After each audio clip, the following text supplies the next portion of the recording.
Bonjour à toutes et à tous, je suis ravi de vous retrouver pour une nouvelle vidéo. On va changer un peu de registre. On va parler en fait de questions très simples, très basiques, que je reçois très souvent, presque inlassablement, aussi bien sur le blog que lors de mes prestations. Cette question-là, elle est très simple, c'est celle qui revient le plus souvent, c'est qu'est-ce qu'un cépage? Mais avant de répondre à cette question, je vous invite vraiment à vous inscrire, à vous abonner sur la chaîne YouTube, bien sûr, même de commenter évidemment et de partager cette vidéo, mais aussi bien sûr de vous abonner au blog du sommelier. Comme ça, vous allez pouvoir recevoir un petit guide pratique de 20 pages très sympa avec le titre assez évocateur. Comment passer pour un initié, même quand on n'y connaît rien. Il suffit de vous abonner sur le blog, c'est juste inscrit sous l'intitulé de la vidéo.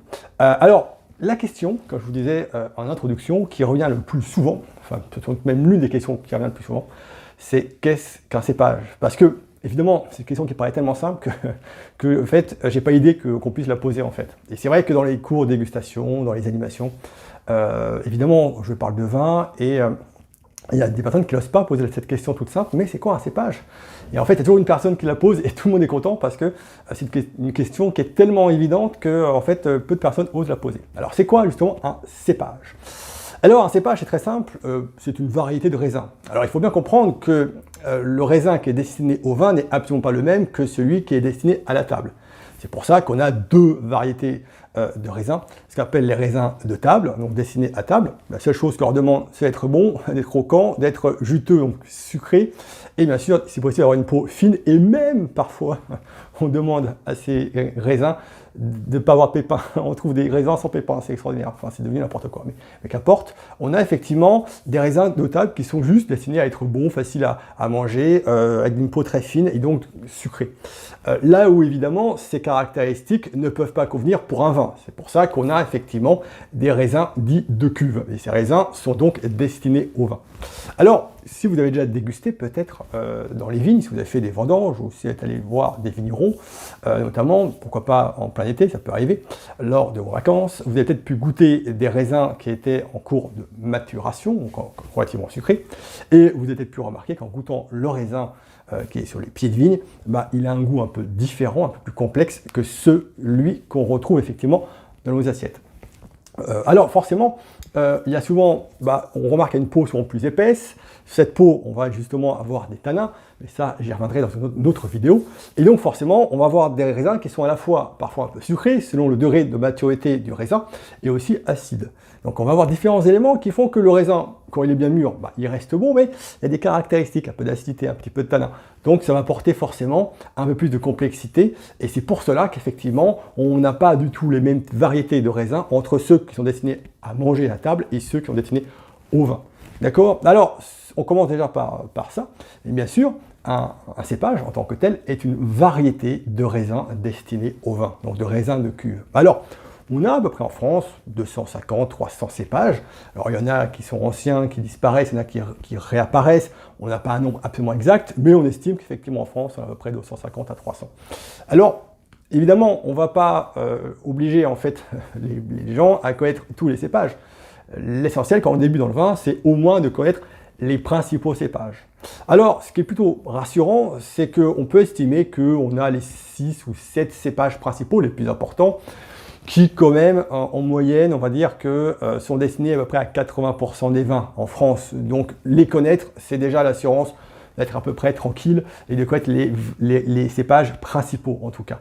Alors, les plus connus, je pense que vous les connaissez, on a des cépages qui sont blancs, on a des cépages qui sont noirs. Les cépages blancs, évidemment, sont destinés au vin blanc et les raisins noirs sont destinés au vin rouge et rosé. Cependant, on a évidemment des raisins noirs qui peuvent donner des vins blancs, puisque le jus d'un raisin noir, il est de quelle couleur? Il est blanc. Alors forcément, on a donc ces deux types de cépages, et les cépages blancs les plus connus. Alors quels sont-ils? Vous pourriez me dire peut-être le Sauvignon, qui fait partie indéniablement des cépages les plus connus, donc le cépage Sauvignon qu'on trouve en Loire, évidemment, aussi à l'étranger, on trouve aussi en Bordelais, on trouve un petit peu partout disséminé. Et puis on a aussi le Chardonnay, qui est un cépage qui est effectivement très connu aussi, qu'on retrouve aussi bien en France qu'à l'étranger. Donc cépage Chardonnay, qui bien sûr a ses lettres de noblesse en Bourgogne notamment, on le trouve aussi dans le Jura, non loin de là, et on le trouve aussi bien sûr en Champagne et un petit peu aussi partout ailleurs. Alors ce qui est important, c'est que forcément, chaque cépage amène en fait son propre caractéristique, aussi bien stylistique dans l'aromatique et aussi dans le goût. Donc c'est vrai qu'un cépage chardonnay ne donnera pas le même profil qu'un cépage sauvignon. Alors, évidemment, c'est bien de connaître ces différentes caractéristiques. J'y reviendrai plus tard dans d'autres vidéos, justement un peu plus spécifiques sur ce sujet-là. Sachez juste qu'effectivement, chaque cépage a sa signature stylistique, aromatique et gustative. Il y a d'autres éléments qui interviennent, hein, la notion de terroir, bien sûr, on en parlera un peu plus tard, le travail du vigneron, aussi bien dans les vignes que dans le chai, l'élevage, évidemment, qui va impacter aussi parfois le vin au niveau aromatique et gustatif. Voilà. Donc, vous avez les cépages blancs, c'est les deux cépages les plus connus. On a aussi le Riesling, bien sûr, en Alsace notamment. On va retrouver également un cépage blanc connu aussi en Loire. S'il y a le Sauvignon qui est très connu pour le Centre-Loire et en Touraine, on a aussi, bien sûr, le Chenin blanc. On a aussi le cépage du Muscadet, qui est le melon de Bourgogne, par exemple. Dans le sud, on va trouver effectivement les cépages comme la Roussanne et la Marsanne, le Macabeu, le Grenacherie, notamment sur les sols de schiste. On a voilà, plein de cépages différents. On a le petit Romansin, Grand Jurançon. Je ne vais pas faire la liste, hein, mais c'est déjà des cépages assez importants. Et en rouge, les cépages les plus connus, je ne sais pas lequel vous pourrez citer en premier. Le Cabernet Sauvignon, le Cabernet Franc, qu'on trouve dans le Bordelais, et aussi on trouve en Loire, notamment sur Saumur-Champigny, Chinon, notamment que le Cabernet Franc. On a le Merlot aussi en Bordelais, on a la Syrah bien sûr, qu'on retrouve, alors le ou la Syrah, qu'on va retrouver en Vallée du Rhône, en Languedoc-Roussillon également, hein, on trouve un petit peu partout dans le monde. On retrouve aussi bien sûr en Australie, il porte le nom de la Shiraz c'est la Syrah. Et puis on a le Grenache, on a le Pinot Noir qu'on va retrouver également en Bourgogne et aussi bien sûr en Champagne. Voilà, on a cité déjà quelques cépages que vous connaissez sans doute. Chaque cépage, encore une fois, a sa caractéristique propre en termes aromatiques et gustatifs, porté évidemment par un vigneron qui travaille d'une façon forcément particulière, qui lui est propre, et bien sûr, qui est enraciné, hein, ce cépage est enraciné dans un terroir, un lieu, forcément qui va impacter aussi au niveau aromatique, et aussi dans le profil, hein, dans la silhouette des vins, forcément ça joue. Donc tout ça vous permet de comprendre ce qu'est un cépage, une variété de raisins, bien évidemment, on en a 250 dans toute la France, on a forcément les 10 cépages les plus importants, qui constitue quand même une grande majorité des vins en France. Déjà commencez par connaître cela et forcément vous allez progresser beaucoup plus vite. Voilà, c'était une vidéo très simple, facile sur ce qu'est un cépage, de la manière vraiment très globale.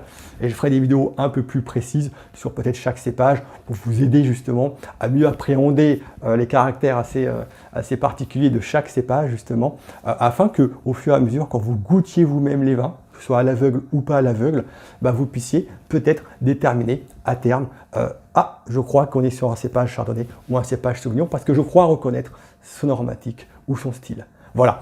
En tout cas, j'espère que cette vidéo vous a plu, qu'elle a été utile. Je pense qu'en tout cas, elle répond à la question. Je vous remercie pour votre attention. N'hésitez pas à commenter ou à partager évidemment cette vidéo. Et aussi, bien sûr, encore une fois, à vous abonner aussi bien sur la chaîne YouTube que sur le blog du sommelier pour recevoir un petit guide pratique de 20 pages sur la dégustation des vins, mais surtout, plus globalement, comment passer pour un initié, même quand on n'y connaît rien. Voilà. Je vous remercie encore et à très bientôt pour une prochaine vidéo. Merci. Au revoir.